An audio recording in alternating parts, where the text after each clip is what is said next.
आहे ते आमचे जीवलग मित्र आहेत, सहकारी आहेत आणि त्यांनी आज या ठिकाणी बोलून थोडस गंभीरच केलंय असं वाटतंय.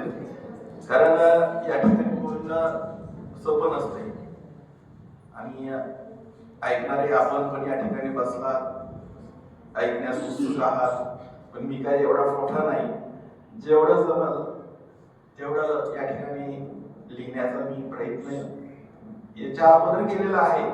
पण ज्यानंतर चित्रकलेची ओढ लागली, थोडस हे साहित्य महाग पडलेलं आहे मला. तरीही ज्यावेळेस लिहित होतो त्यावेळेस जे काही मासिक आहे त्या मासिकामध्ये की ज्या काही एक 5-6 कथा या ठिकाणी छापून आलेल्या आहेत, त्याच्यातलीच एक कथा या ठिकाणी मी तुम्हाला वाचून दाखवणार आहे. कथेचं नाव आहे सांडवा. धो-धो कोसळणाऱ्या पावसामुळे जनजीवन विस्कळीत झालं होतं. विजांचा कडकडाट चालू होता. पाऊस थैथे नाचत होता. मनसोक्त या मातीला बिलगत होता. तिच्या बाहुपाशात बेधुंद झाला होता. कधी नव्हे तो आता भलताच रंगात आला होता. पावसाळा सुरू होऊन तब्बल 3 महिने झाले होते, पण इतका बेफाम तो पहिल्यांदाच झाला होता. छोटे मोठे तलाव भरगच्च भरले होते.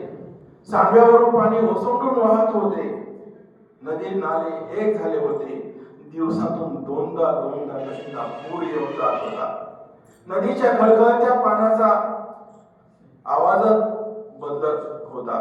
त्याचं रूप सैराट झालं होतं. जो कोणी मध्ये येईल त्या प्रत्येक वस्तूला व्यक्तीला आपल्या कवेत घेऊन तो पुढच्या प्रवासाला निघून जात होता. त्या पाण्याला पाहून लोकांच्या काळजाचा ठोका चुकत होता. जो तो देवाकडं पावसाला थांबवण्याची विनंती करत होता.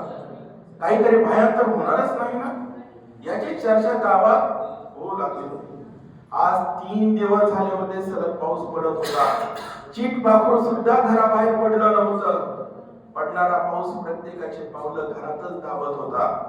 लोकांच्या हाताला कसलाच काम लागला. जो तो पावसाला शिरशाप देऊ लागला. कधी कोणतं काम गावात निघत नव्हतं, पण सरकारनं रोजगार हमी योजनेअंतर्गत पाणी वाचवा पाणी जिरवा ही योजना सुरू केली होती. लोकांच्या हातात पैसा खळखळू लागला होता. लोकांची उपासमार थांबली होती. जो तो पैशाच्या धुंदीत राहू लागला होता.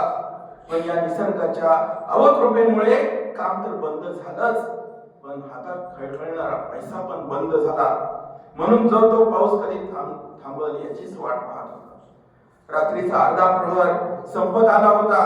रातकिड्यांची किरकिर कानठळ्या बसतील एवढ्या मोठ्या आवाजात चालू होती. सगळीकडे भयान शांतता पसरली होती. पावसाचा जोर थोडा ओसरला होता. शेतात बांधलेल्या घरात सोमा आणि तिची बायको पोरं झोपलेली होती. त्याला कसला तरी जोराचा बार झाल्याचा आवाज झाला. रसकून उठला. हा बार विजेचा नव्हताच हे त्याच्या चटकन लक्षात आलं. आपल्या बायकोला उठून तो बाहेर आला.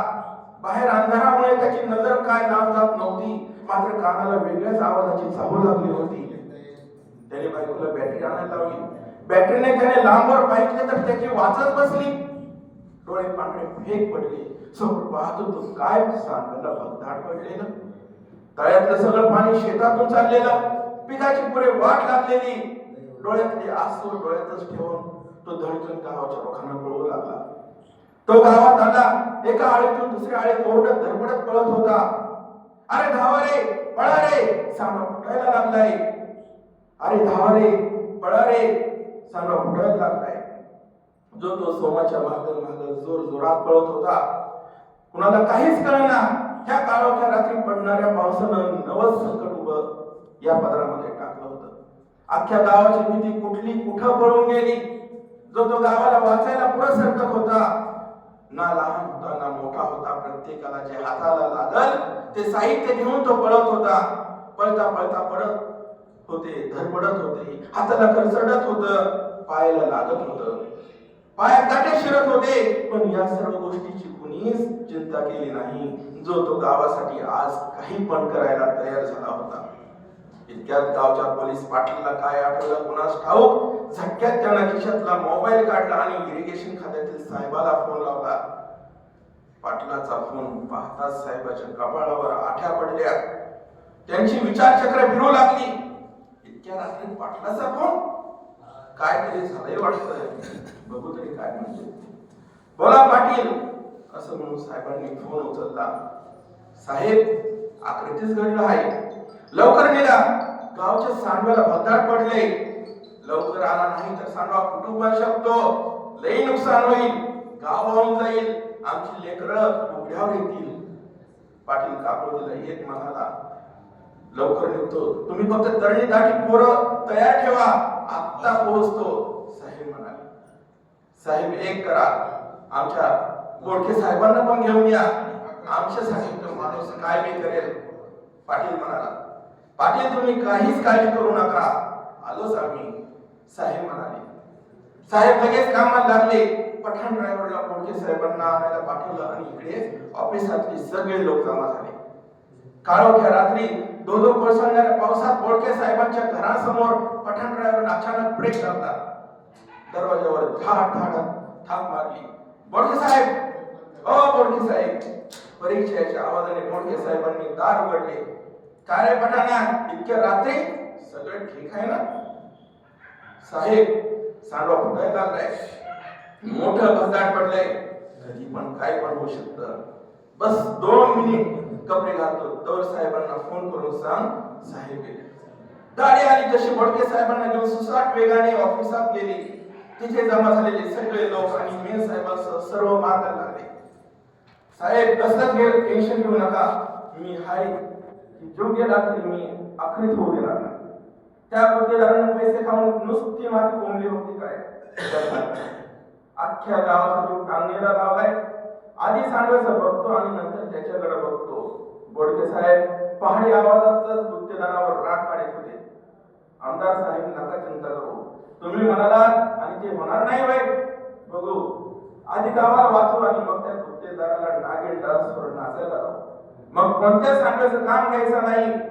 साहेबांच्या या वाक्यावर गाड्यात कशाचा फवाराच उडाला. 2 मिनिटात सगळे फ्रेश झाले. एक करायचं साहेब, तुम्ही फक्त लोकांना धीर द्या, बाकी आम्ही बघतो. गाडी कामाची पुढील दिशा ठरत होती. इकडे सगळे सांडव्यापाशी येऊन थांबले होते. पाऊस अजूनही कोसळत होता, पण त्याची चिंता आता कोणालाच नव्हती. चिंता होती फक्त हा सांडवा फुटू नये याची. लवकरात लवकर हे भद्दाड बुजावं आणि आलेले हे संकट दूर सारावं. इतक्यात गाडीचा ब्रेक कर्कश दाबत गाडी गावाला वळसा मारून सांडव्यापाशी आली. तोच पोलीस पाटलांसह गाडी होती. तरण्या टाटा पोरांचा घोळका गाडीकडे आला. गाडीतले सगळे माणसे खाली उतरली. गाडीतल्या सोली काढल्या गेल्या. वाळूने अर्धवट भरलेल्या गोण्या, सिमेंटच्या गोण्या काढण्यात आल्या. पाटील, या सगळ्या पोरांना पोहता येतं ना? बोडके साहेब म्हणाले, होय साहेब, हे सगळे तरबेज आहेत. तर मग उशीर कशाला लावता? ह्या काय सोली? सोल जशी तरुणाच्या अंगावर गुंडाळत होती तशी त्यांच्या अंगातील भीती कुठे जात होती. अंगात नवचैतन्याचा झरा वाहण्यास सुरुवात झाली होती. आज पावसाला काय बरसायचं ते बरसू दे. त्याला म्हणावं, आम्ही पण काय कच्चे गडी नाही. बोडके साहेब म्हणाले, होय साहेब, तुम्ही असल्यावर आम्हाला कसली बी चिंता नाही. सगळे तरुण मंडळींनी साहेबांच्या सुरात सूर मिळवला. पाटील, त्या सोली पोरांच्या कमरेला घट्ट बांधून झाल्या असतील तर सर्वात पुढचा पदर माझ्या कमरेला बांधा. अगोदर मी पुढे जातो आणि त्या मागं हे समदे येतील. पाटलाने एक एक करून समद्याच्या कमरेला आणि उरलेल्या एका पदराची साहेबांच्या कमरेला सोल बांधली. पाऊस चांगलाच बरसत होता. त्याचा वेग कमी जास्त वाटत होता, पण आता कुणालाच कसलीच पर्वा नव्हती. लक्ष फक्त सांडव्याकडेच होते. सगळ्यांच्या अंगाचा थरकाप उडाला होता. तो जीव मुठीत धरून पाण्यात उतरणाऱ्या प्रत्येकाकडे टक लावून बघत होता. बोडके साहेब, भिवा, रम्या, सांप्या, भोसल्या हे सर्व मंडळी तळ्याच्या भिंतीला हात देऊन हळूहळू पाण्यात उतरली. सर्वात पुढे बोडके साहेब उतरणाऱ्याला वेगवेगळ्या सूचना देत होते. जसजसे पाण्यात दिसरत होते तसे सर्वांच्या अंगाला दगडाच्या शिळा सपासप लागत होत्या. तरी आपल्या गावच्या मातीच्या रक्षणापुढे या दगडांचा मार त्यांना जाणवत नव्हता. त्यांना फक्त एकच लक्ष ठाऊक होते, ते म्हणजे भंगार बुजवायचं आणि आपलं गाव वाचवायचं. पाण्यात चलता चलता अचानक भिवाचा पाय घसरला आणि त्याचा तोल पाण्यात गेला. तो सगळ्यांच्या कमरेला अचानक हिसका बसला आणि सगळ्यांच्या शरीरातून वेदनेच्या तीव्र वेदना उठल्या. तो सांड जोरात किंकाळला, ए सुकाळीच्या जरा सबुरने जा की. दगडे गुळगुळीत खराब झाले. सगळी भयान शांतता होती. तो हळूहळू खोल पाण्यात सरकत होता. बघणारे डोळे पाडून त्या लोकांकडे पाहत होते. गावातील अजून 4 सफर त्यांच्या मदतीला धावली होती. बाकीच्यांनी सरळ भरारावर एक लाईन केली. हळूहळू पाण्यात उतरलेली सर्व मंडळी बंधाऱ्याजवळ आली. बंधाऱ्याजवळ पाण्याचा वेग जरा जास्त जाणवत होता आणि त्या बरोबर दगडांच्या शिळांचा मारा सुद्धा आता वाढला होता. सरळ दगड येऊन यांच्या पाठाड्यात पडत होता. त्याची कुणाला तमा नव्हती. जो फक्त बोडके साहेबांच्या हुकमाकडे लक्ष देत होता. सगळ्यांच्या अंगाचा थरकाप उडाला होता. तितक्यात बोडके साहेब म्हणाले, पोरांनो, आपलं सर्व लक्ष तुम्ही त्या भक्ताडाकडे द्या. जरा वेगाने हात हलवा, आपल्या गावाचा प्रश्न नाही. सर्वांनी साहेबांच्या आवाज उसळला आणि कामाला लागले. भराभरा लोक हात दगड सरकू लागले. बोडके साहेब आणि त्यांची मंडळी शळावर शळा रचू लागले. सर्वांच्या अंगात आज जणू वीरश्री संचारली होती. गावासाठी आज ते हिरोज झाले होते. वेगाने काम आता पूर्णत्वास जाऊ लागले होते. पावसाचा जोर पण बसण्याचं नाव घेत नव्हता. या अशा घडीला देवच आज साक्षीला आला होता. तो आज पाण्याला अडविण्याचा प्रयत्न करत होता. सर्वांच्या प्रयत्नाला अखेर यश आलेच. अखेर सांडावरून पुरवत पाणी पुरवू लागले. जी अशक्य गोष्ट होती आज सर्वांनी शक्य करून दाखवली. जीवाचं रान करून गावकऱ्यांनी व साहेबांनी गावाला वाचविलं होतं. यावेळी पाटलांना सर्वांचे आभार मानले. एकीचं बळ म्हणतात तर यालाच. गावाच्या एकीमुळेच आज गाव वाचलं होतं. प्रत्येकाच्या डोळ्यातून आनंदाश्रू वाहत होते. प्रत्येकाने या मातीचं ऋण फेडलं होतं. बोडके साहेबांना आणि त्यांच्या टीमला तर लोकांनी डोक्यावर घेतलं होतं. त्यांच्या सोबत पडत्या पावसात आनंदाचं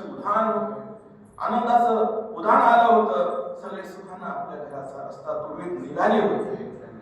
धन्यवाद. महाराष्ट्र दिनमान दिवाळी अंक ठाणे सन 2018 साली ही प्रकाशित झाली होती. सर्वांनी शांततेत ऐकलं. आपले